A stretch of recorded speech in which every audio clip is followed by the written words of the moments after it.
Pesticides are a large group of chemical substances. They're used to control pests, diseases of agricultural crops, weeds, parasites, and harmful microorganisms.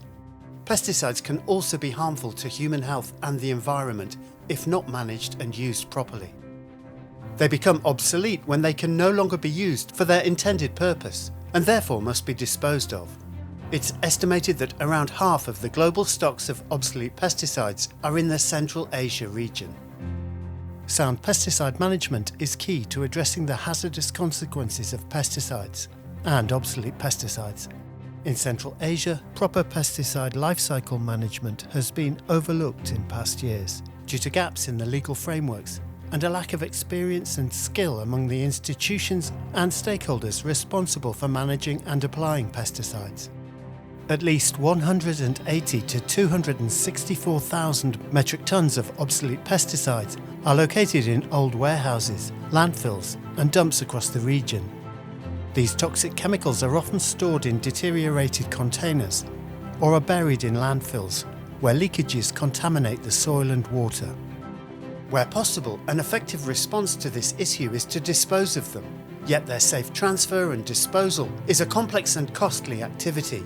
Safeguarding, in accordance with the best international practices, is a temporary solution until their disposal in properly engineered disposal facilities.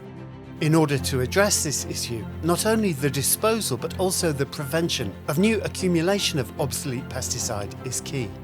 The challenges involved in sound disposal of obsolete pesticides include the lack of disposal infrastructure, financial constraints due to the high costs involved, the technical complexity of the work, and the limited capacity for pesticide risk assessment, management and monitoring.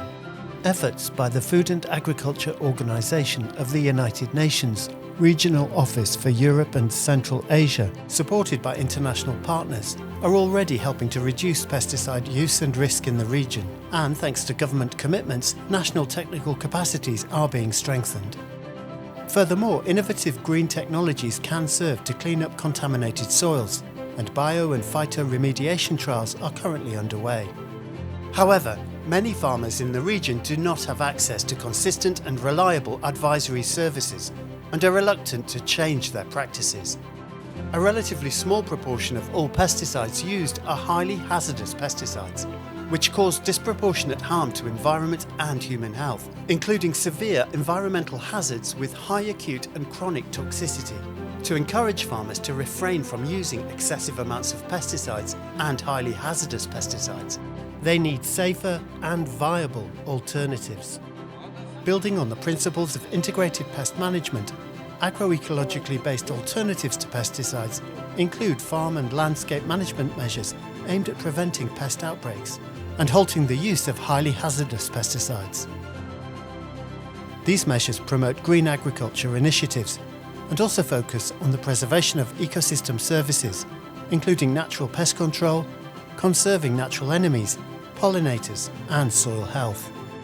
Impactful FAO activities in the region include the improvement of legal frameworks and pesticide registration systems, inventories of obsolete pesticides, tests of internationally recommended best options for the disposal of obsolete pesticides, field trials of novel remediation approaches for pesticide-contaminated soils, and field trials of integrated pest management to phase out highly hazardous pesticides, pesticide exposure assessments, training on diagnosis and treatment of pesticide poisoning by healthcare professionals, and training and awareness events to reduce pesticide use and risks.